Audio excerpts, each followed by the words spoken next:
오늘은 영과 진리로 드리는 예배에 대해서 함께 이렇게 배우는 시간 갖도록 하겠습니다. 어떤 교회 담임 목사님께서 중병에 걸렸습니다. 그래서 병원에 입원하셨고 강사 목사님이 주일날 이제 설교하러 오셨습니다. 그리고 강사 목사님이 이렇게 말씀하시는 거예요. 목사님께서 지금 빠른 시일 내에 이제 신장 이식 수술을 받아야만 살 수 있다고 합니다. 그렇지 않으면 생명이 굉장히 위태로운데 그동안 목사님이 베풀어주신 사랑이 엄청 크지 않습니까? 그래서 그것에 보답한다는 심정으로 우리가 신장 하나쯤 기꺼이 기증할 수 있으리라 믿습니다. 제가 지금부터 이제 가벼운 이제 오리털 하나가 있는데 이것을 훅 불겠습니다. 그래서 하늘에 날라서 이제 떨어지는 사람이 그 사람 이제 신장을 기증하는 겁니다라고 얘기했어요. 모든 성도가 이제 긴장하고 있었습니다. 그래서 이 강사 목사님이 오리털을 이제 훅 불었습니다. 높이 올라가다 점점 내려오는 겁니다. 그런데 어느 장로님 얼굴 쪽으로 이제 점점 가는 거예요. 그래서 모든 성도들이 일순간 이제 긴장하게 됐습니다. 이 장로님의 얼굴은 점점 이제 사색이 되어 가는 거예요. 그 순간 이 장로님이 번뜩 있는 아이디어가 떠올랐습니다. 그래서 이렇게 두 손을 들고 외쳤습니다. 할렐루야! 그러니까 갑자기 오리털이 다시 올라가는 거예요. 올라가다가 그 한참 뒤에 있는 권사님 쪽으로 또 가서 이제 다 내려왔습니다. 권사님이 아니나 다를까 아멘! 하니까 또 오리털이 올라갔습니다. 그날 예배가 끝날 때까지 할렐루야 아멘이 끊이지 않는 굉장히 성령 충만한 예배였다라는 그런 이런 얘기죠. 근데 과연 정말로 예배 가운데 할렐루야 아멘이 막 끊이지 않고 할렐루야 아멘이 계속 된다면 그것이 과연 정말 은혜로운 예배일까, 과연 성경적인 예배일까라는 생각을 좀 해보았습니다. 오늘 우리는 요한복음 4장 말씀을 통해서요, 하나님께서 가르쳐 주시는 성경적인 바른 예배에 대해서 함께 좀 배우기를 원합니다. 오늘 본문에 등장하는 이 여인은 사마리아에 살고 있는 여인입니다. 그래서 흔히 알려진 사마리아 여인 혹은 우물가의 여인으로 그렇게 알려진 사람이에요. 예수님 당시에 그 사마리아를 이해하기 위해서는 우리가 좀 역사를 거슬러 올라갈 필요가 있는데요. 솔로몬 왕 때, 그 다윗의 아들 솔로몬 왕 때, 솔로몬 왕이 죽고 나서 이제 이스라엘이 두 나라로 갈라집니다. 그래서 북왕국 이스라엘과 남왕국 유다로 나눠지게 돼요. 그리고 BC 721년에 아수르가 침범해서 북이스라엘이 멸망하게 됩니다. 그리고 이 아수르가 이곳에서 혼혈 정책을 피는 거예요. 국제 결혼을 막 시키는 거예요. 왜냐하면 지배받는 민족이 이제 반란을 일으키지 못하도록 국제 결혼을 시켰습니다. 그로 인해서 이방인의 피가 섞이게 되었고 그들의 후손들이 바로 오늘의 바로 사마리아인들이었어요. 남왕국 유다는 혈통을 순수하게 시켰어요. 그래서 이들이 볼 때는 북이스라엘도 예전에 같은 민족이었지만 지금은 피가 섞였기 때문에 북이스라엘 사람들을 사마리아인들을 무시했어요. 이방인처럼 무시했고 심지어 증오하기까지 했습니다.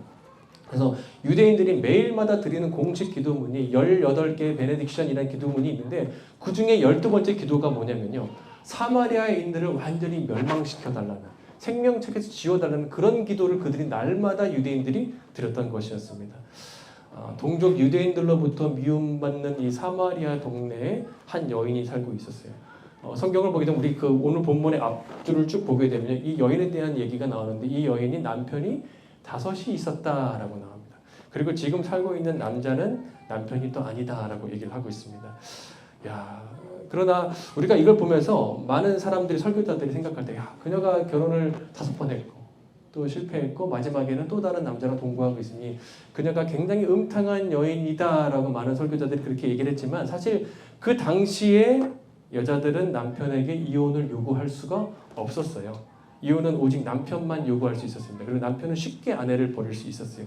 그렇다면 이 여인이 남자를 5번 버린 것이 아니라 반대로 남자에게 5번 버림받은 굉장히 불쌍한 여인입니다.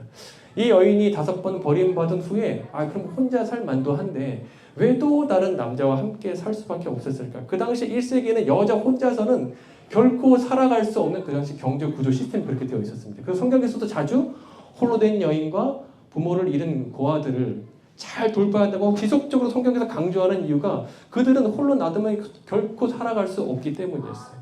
그렇기 때문에 이 여인이 혼자서 살아갈 수 없기 때문에 또 다른 남자의 경절에게 의지해서 살아갈 수밖에 없는 불쌍한 여인이었습니다. 사마리아에서는 이 여자의 평이 썩 좋지가 않았어요. 뒤에서 막 사람들이 수근수근 거렸습니다. 그래서 아무도 움직이지 않는 정오 대낮, 예전랑 비슷한 날씨인데 이 대낮에 우물가로 가서 물을 뜨러 아무도 움직이지 않는 그 시간에 가는 거예요.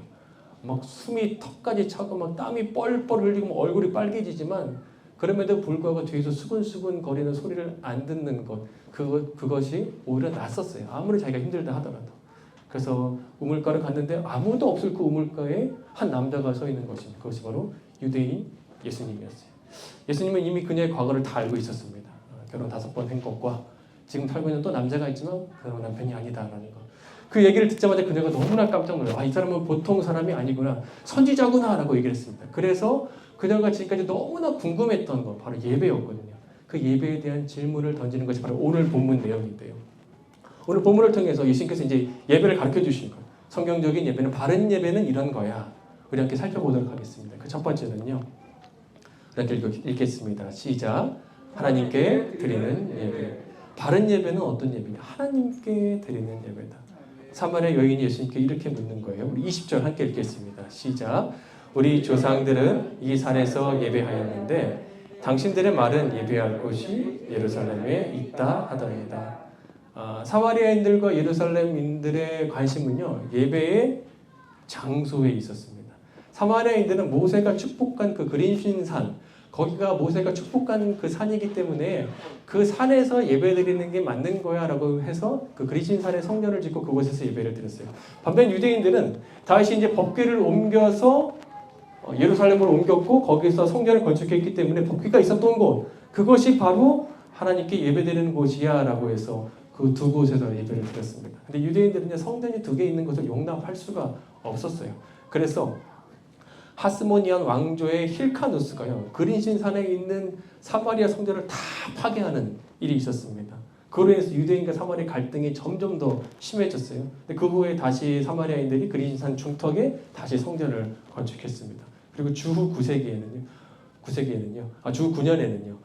사마리아 사람들이 한밤중에 몰래 와서 그 예루살렘 성전 그 성뜰에 시체를 막 뿌려놓고 가는 일이 있었어요. 그러니까 유대인들은 가장 거룩한 곳이 성전이었거든요. 그리고 그 성전에 시체를 뿌려놓고 갔다니까 유대인들에게 굉장히 큰 모욕이었습니다.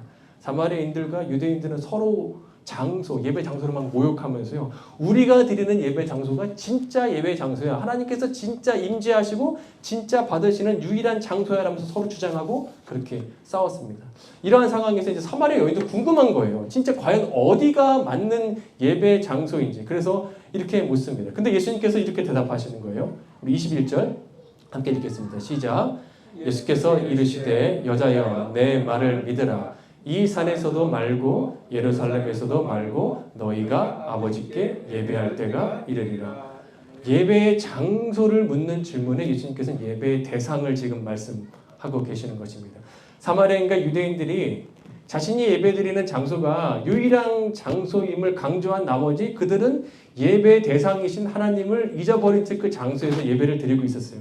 그때 예수님께서 뭐라고 말씀하시는 거냐면 너희가 어디에서 예배를 드리느냐가 중요하다고 얘기를 하는데 그것이 중요한 것이 아니라 너희가 지금 누구에게 예배를 드리느냐가 중요하다라고 말씀하는 것입니다. 사랑하는 여러분, 오늘 본문에서요, 주님께서 우리에게 주시는 예배의 첫 번째 조건은 뭐냐? 그것은 장소 중심이 아니라 바로 하나님 중심의 예배를 드려야 한다라는 것입니다. 오늘날에도 마찬가지입니다. 오늘날에도 하나님 중심으로 예배드리지 못하게 막는 요소들이 참 많이 있어요.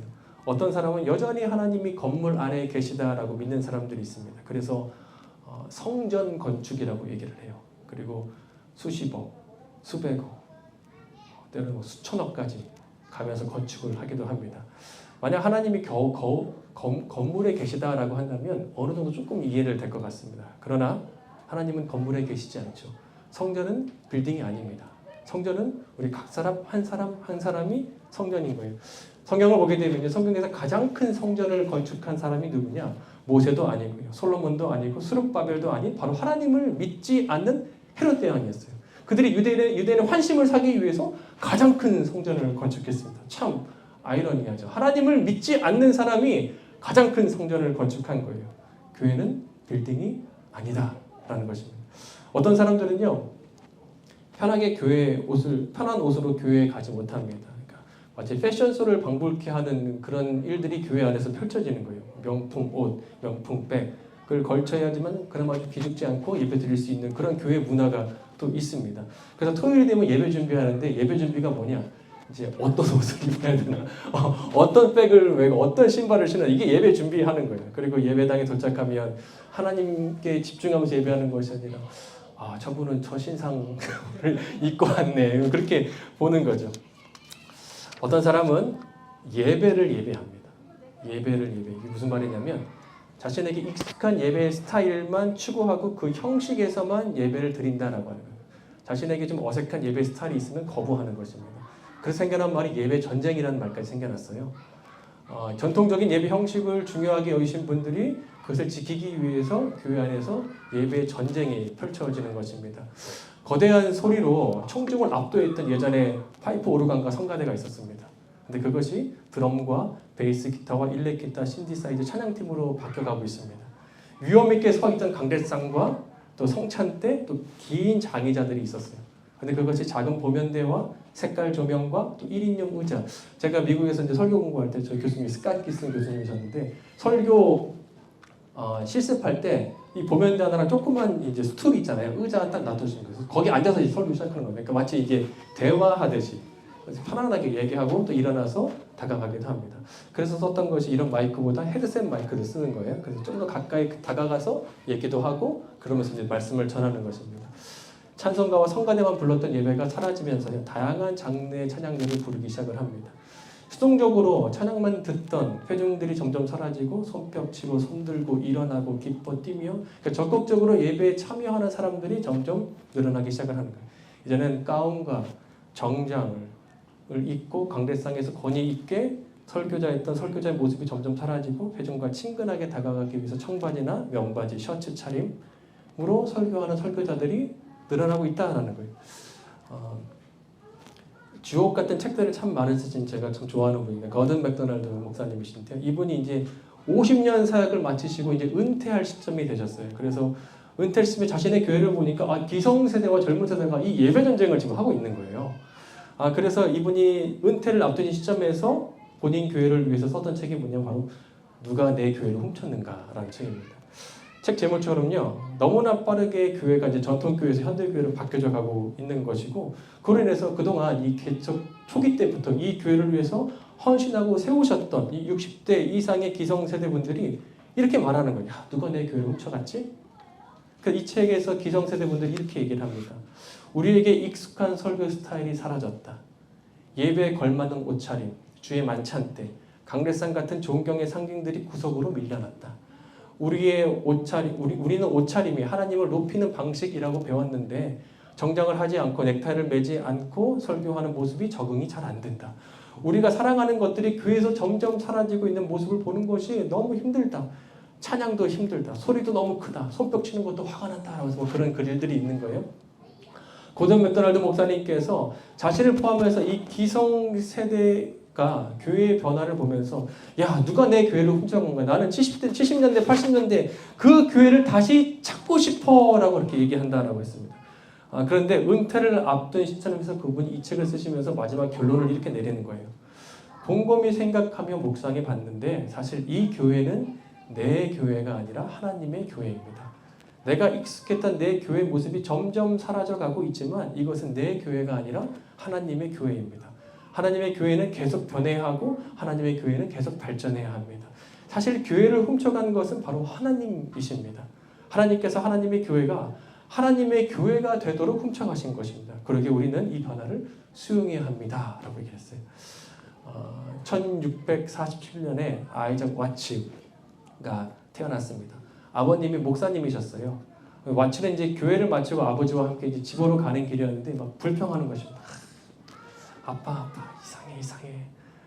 왜 무슨 일이야? 하니까 아빠 아침에 우리가 교회에서 불렀던 그 찬양 그 익숙해요? 맨날 우리 시편 찬양 부르잖아요. 근데 그거 좋아요? 라고 얘기했어요. 왜냐면 그 당시에 이제 깔뱅이 시편 가사만이 유일한 찬양이 될 수 있다라고 이렇게 가르친 거예요. 그래서 당시에 시편 찬양만 불렀고 반주도 없이 그냥 거의 멜로디에 높낮이도 없이 그냥 거의 일정한 음으로 이렇게 시편 가사를 이렇게 읊조리는 게 그 당시 찬양이었습니다.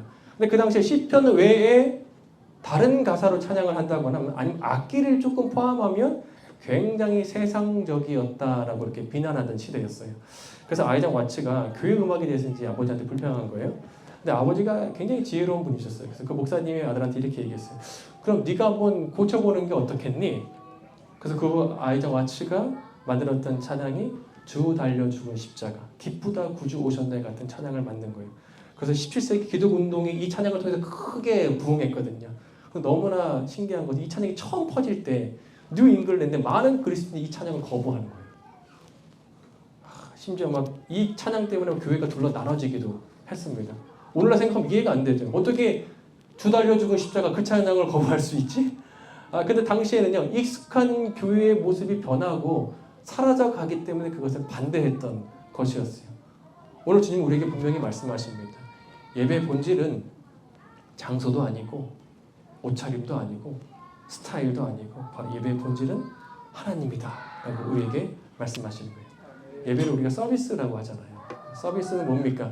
레스토랑 가고 우리가 웨이터, 웨이트리스가 그냥 자리로 안내합니다. 그 메뉴를 주고 받아 적죠.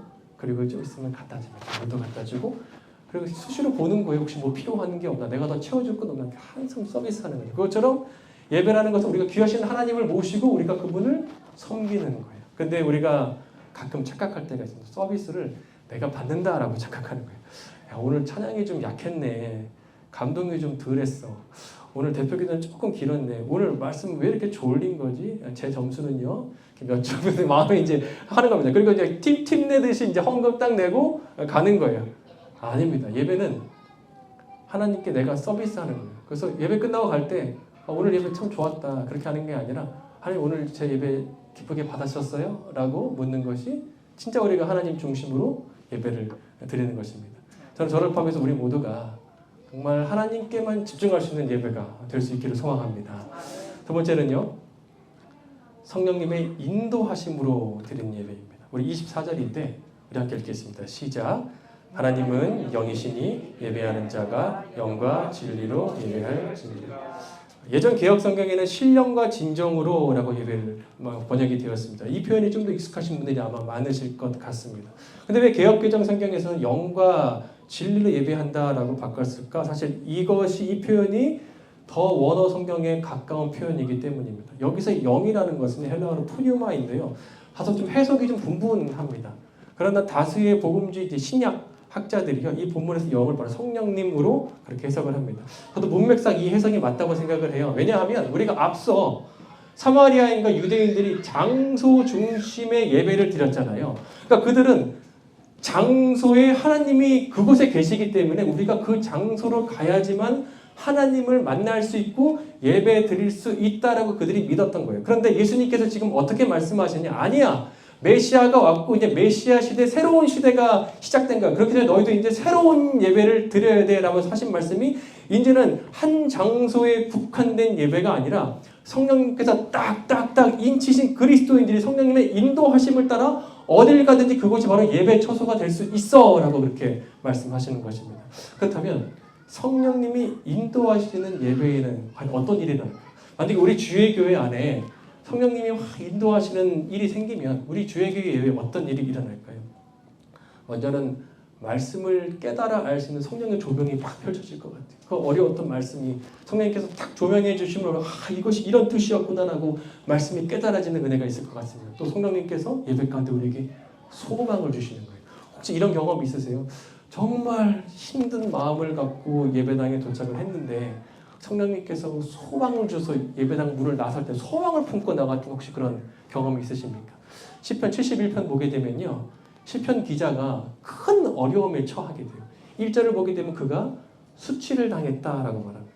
2절을 보게 되면 구덩이에 빠지고 막 손으로 꽁꽁 묶인 것처럼 너무나 마음이 지금 답답한 상황에 있다라고 얘기해요. 3절을 보게 되면 위험한 공격을 당하고 있는데 내가 피할 곳이 없다라고 얘기를 해요. 4절을 보게 되면 잔인한 폭력배에도 위협에 시달린다라고 말합니다. 5절을 보게 되면 주변을 보는데 주변에 아무런 희망도 없다라고 얘기를 해요. 7절을 보게 되면 많은 사람들이 자신을 비난한다라고 말합니다. 9절을 보게 되면 이제 나이가 많아서 힘도 약해졌다라고 얘기를 해요. 10절을 보게 되면 그는 죽음을 살인의 협박까지 당해요. 11절 보게 되면 사람들이 얘기하는 거야. 너 그런 거 보니까 하나님이 너 버렸네. 하나님이 너를 버렸다라는 얘기까지 듣게 돼요. 근데 12절에서 지금 너무나 우울한 상황이잖아요. 근데 12절에서 그가 하나님을 바라본다라고 얘기를 나옵니다. 그리고 14절에서 그가 이렇게 얘기하는 거예요. 나는 항상 소망을 품고 주를 더욱더욱 찬송합니다. 하나님을 바라보고 찬양하니까 그 마음 가운데 소망이 생긴 거예요. 그래서 그가 고백합니다. 나는 항상 소망을 품고 내가 주님을 더욱더욱 찬양하고 예배하겠다라고 말해요. 성령님께서 예배 가운데 주시는 소망을 본 것입니다. 로마서 15장에 이런 말씀이 있는데 우리 함께 읽겠습니다. 시작. 성령의 능력으로 소망이 넘치게 하시길. 정말 소망합니다. 성령의 능력으로 이곳에 소망이 넘쳐나서 절망했던 사람들이 성령의 능력을 통해서 소망이 생겨나는 예배가 되기를 소망합니다. 성령의 능력이 임하면 또 권능을 받는다라고 했잖아요. 성령이 임하면 성령께서 우리 기도를 도와주신다라고 했어요. 기도가 뜨거워지고 기도가 진실해집니다. 또 성령이 임하시면 우리 가운데 인격의 변화가 있어서 성령의 열매를 또 맺어요. 또 하나는 성령이 임하시면 성령님께서 일을 하기 시작하세요. 사도행전 16장인데요. 이런 말씀이십니다. 우리 읽겠습니다. 시작. 한밤중에 바울과 실라가 기도하고 하나님을 찬송하며 죄수들이 듣더라. 이에 갑자기 큰 지진이 나서 옥터가 움직이고 문이 곧 다 열리며 모든 사람의 매인 것이 다 벗어진지라. 바울과 실라가 예배 드릴 때 성령님께서 일하기 시작하시는 거예요. 옥터가 움직이고 문이 다 열리고 매인 것이 벗겨지고. 그래서 2차 세계대전 때 독일의 공격의 두려움을 느낀 영국 국민에게 처칠이 대국민 연설을 그 당시에 성공의 주교인 템플한테 요청했어요. 근데 그 템플이 대국민 선언에서 이렇게 얘기를 했습니다.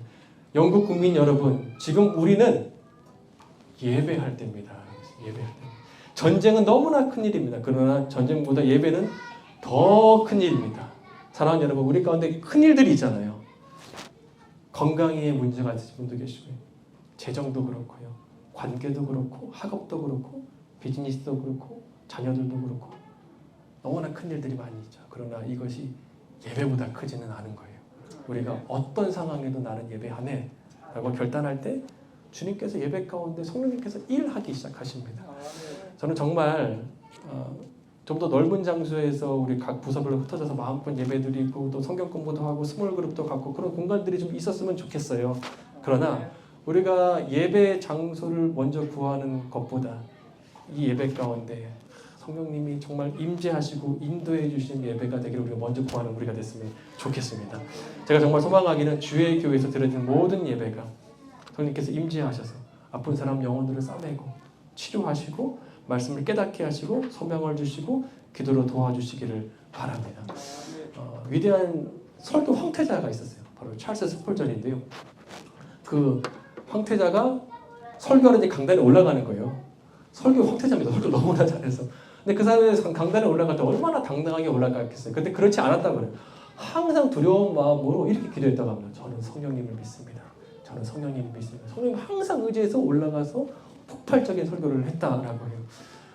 우리가 기도합니다. 우리가 기도할 때 정말 우리가 주의 교회를 위해서 기도했으면 좋겠어요. 하나님, 이 예배가 성령님 임재해달라고, 성령님 도와달라고. 이 예배 가운데 찬양을 통해서, 기도를 통해서, 말씀을 통해서 이 예배 가운데 성령님 살아계신 역사가 일어날 수 있게 해달라고 기도하는 우리가 되기를 소망합니다. 마지막은요, 세 번째는요, 예수님을 통해서 드리는 예배입니다.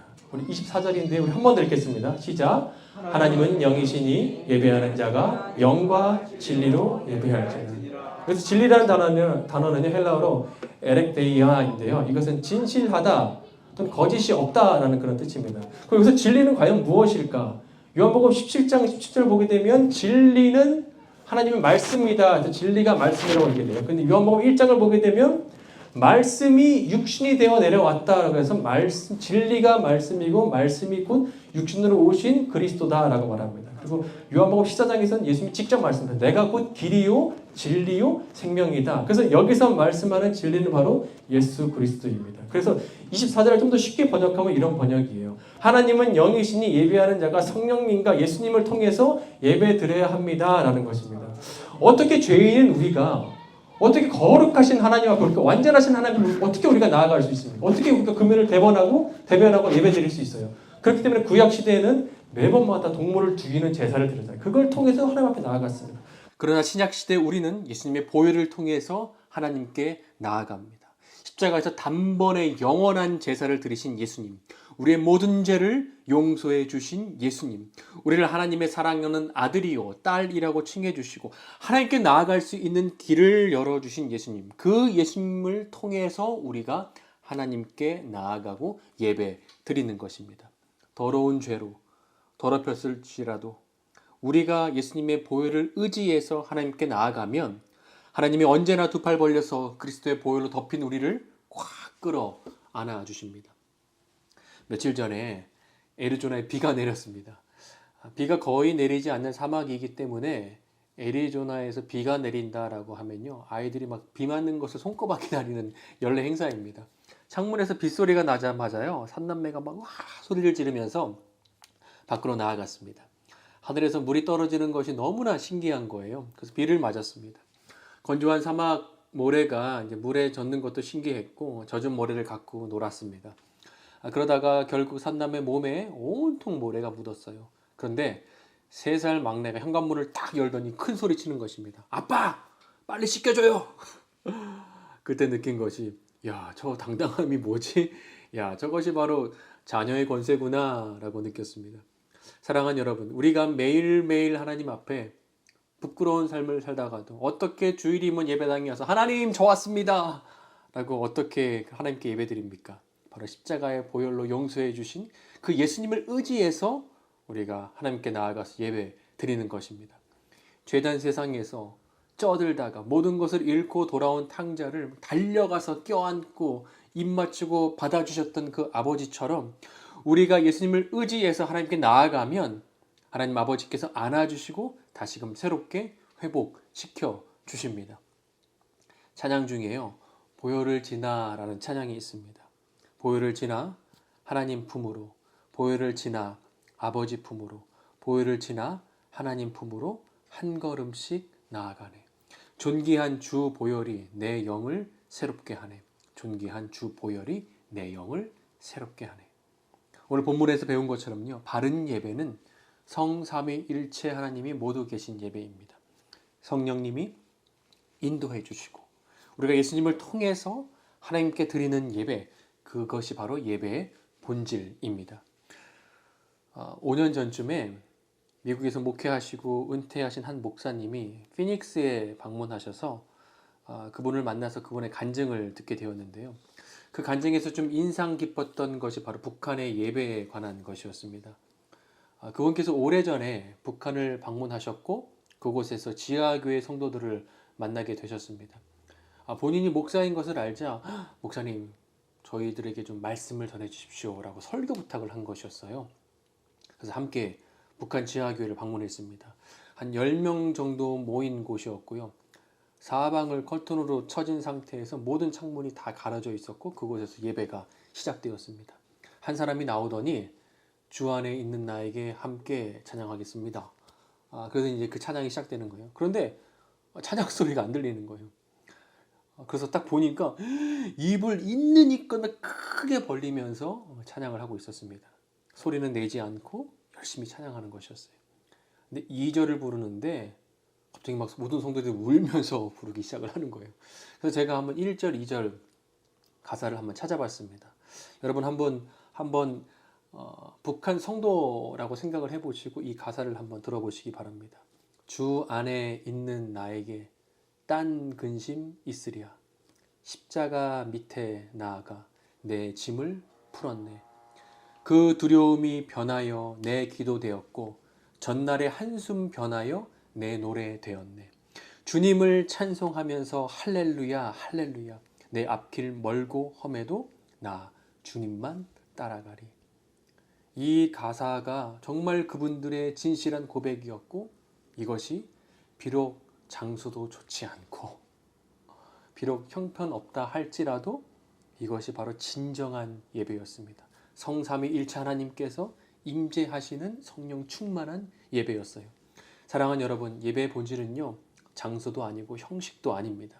성령님의 인도하심을 받아 예수님을 통해서 하나님께 드리는 예배, 이것이 바로 예배의 본질입니다. 진심으로 제가 정말 꿈꾸고 바라기는 우리 주의 교회가 비록 작고 이제 시작하는 교회이지만 매 예배 때마다 성삼위일체 하나님이 임하셔서 성령님께서 이 예배를 인도해 주시고 우리가 예수님을 통해서 모든 성도가 겸손히 하나님께 영광 돌리며 예배드리는 그런 은혜의 예배 시간이 되기를 소망합니다.